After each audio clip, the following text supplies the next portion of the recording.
Hello students, এই Moumita ma'am. আশা করি তোমরা সকলে খুব ভালো আছো। Welcome back to our channel. Students, আজকে আমি তোমাদের সেকেন্ড সেমিস্টারের মেজর পলিটিক্যাল সায়েন্স থেকে 5 মার্কসের কিছু ইম্পর্টেন্ট কোয়েশ্চেন ডিসকাস করব। এর আগে আমি তোমাদের 10 মার্কসের কোয়েশ্চেন নিয়ে আলোচনা করেছিলাম আগের ভিডিওতে। তো আজকে আমি তোমাদের 5 মার্কসের কিছু কোয়েশ্চেন নিয়ে আলোচনা করব, যেগুলো কিন্তু তোমাদের এক্সামের জন্য খুবই ইম্পর্টেন্ট।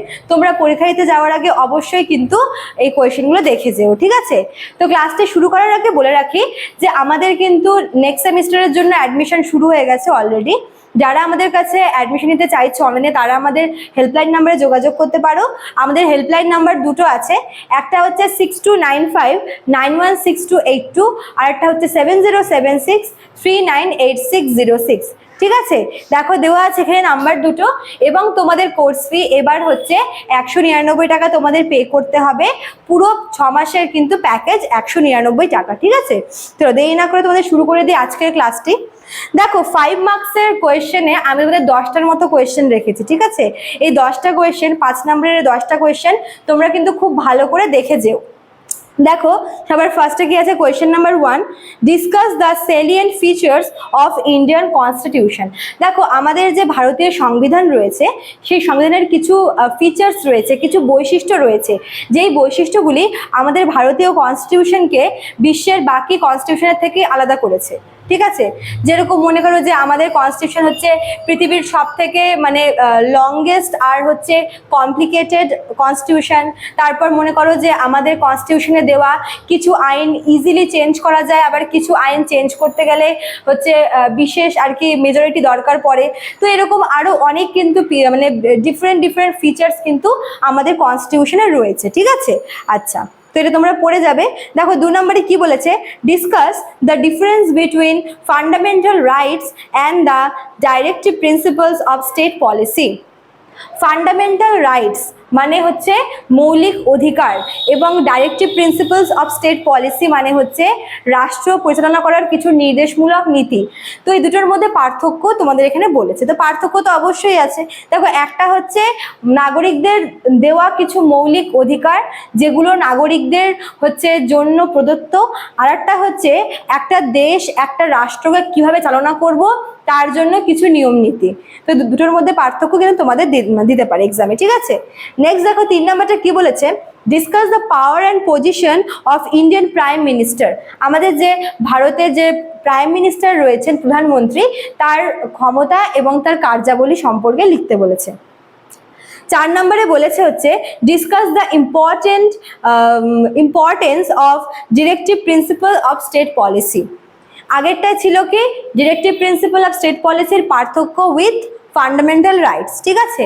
আর এখানে তোমাদের ডিরেক্টিভ প্রিন্সিপাল কি এবং কতগুলো আছে তোমাদের এটা জানতে হবে। দেখো, কনস্টিটিউশনের 36 থেকে 51 আর্টিকেল পর্যন্ত কিন্তু directive principle of state policy দেওয়া। এবং এর মধ্যে রয়েছে মনে করো যে ওই যে equal pay for equal work, ঠিক আছে? তারপর মনে করো যে হচ্ছে পঞ্চায়েত সিস্টেম, তারপরে হচ্ছে তোমার রয়েছে তোমার এই যে মাদক দ্রব্য, এগুলো হচ্ছে নিষিদ্ধ করার কথা। তো এগুলো সব হচ্ছে ডাইরেক্টিভ প্রিন্সিপালের মধ্যে আছে, ঠিক আছে? নেক্সট দেখো কি বলেছে, 5 নম্বরটা হচ্ছে power and position of Indian state governor. তো প্রাইম মিনিস্টার তো বললাম, তো এটা হচ্ছে তোমার গভর্নর মানে রাজ্যপাল। কোনো এক রাজ্যে মানে কোনো রাজ্যের যে রাজ্যপালের ক্ষমতা এবং কার্যাবলী সেটা লিখতে বলেছে, ঠিক আছে? নেক্সট দেখো কি বলেছে, 6 নম্বরটা বলেছে যে explain the power and position of Indian president. ভারতের রাষ্ট্রপতি, এটা কিন্তু ভীষণ ইম্পর্টেন্ট, ঠিক আছে? যেহেতু ভারতের প্রথম নাগরিক হচ্ছে ভারতের রাষ্ট্রপতি, তো তোমরা রাষ্ট্রপতির যে ক্ষমতা কার্যাবলী এটা খুব ভালো করে কিন্তু দেখে যাবে, ঠিক আছে? মানে মেন যে এক্সিকিউটিভ পোস্টগুলো আছে, রাষ্ট্রপতি, prime minister, chief minister, governor, এগুলোর মধ্যে একটা না একটা পড়বেই। তো তোমরা এই 4টা কিন্তু খুব ভালো করে পড়ে যাবে, ঠিক আছে? নেক্সট দেখো কি বলেছে, 7 নম্বরটা ভাইস প্রেসিডেন্ট। এটাকে মিস করে গেছিলাম। ভাইস প্রেসিডেন্ট অফ ইন্ডিয়া, প্রেসিডেন্টের পরেই যার স্থান ভাইস প্রেসিডেন্ট, এটাও কিন্তু বেশি ইম্পর্টেন্ট আছে, ঠিক আছে? নেক্সট দেখো 8 নম্বরটা বলেছে হচ্ছে ডিসকাস অ্যাবাউট পিআইএল। পিআইএল হচ্ছে তোমার ওই জনস্বার্থ মামলা, ঠিক আছে? যেটাকে বলে পাবলিক ইন্টারেস্ট লিটিগেশন না সামথিং একটা কিছু আছে, আমার ঠিক মনে পড়ছে না। মানে জনস্বার্থের মামলা, যেটা হচ্ছে জনগণের ভালোর জন্য, জনগণের হয়ে যে মামলা করা হয় সেটাকে হচ্ছে পিআইএল বলে, ঠিক আছে?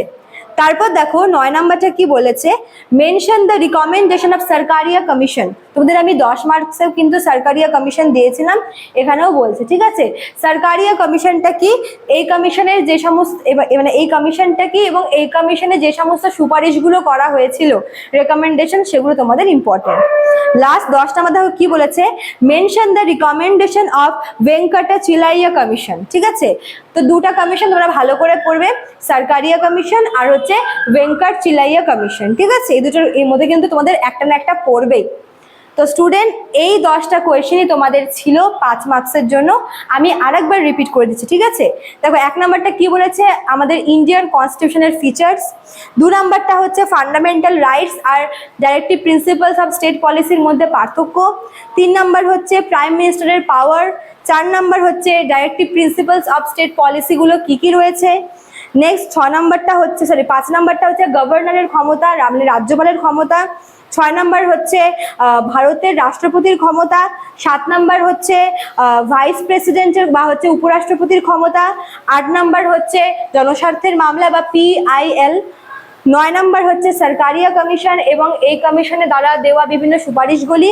আর 10 নাম্বার হচ্ছে তোমাদের ভেঙ্কটচিলাইয়া কমিশন এবং এই কমিশনের দেওয়া বিভিন্ন আর কি রেকমেন্ডেশনগুলো, ঠিক আছে।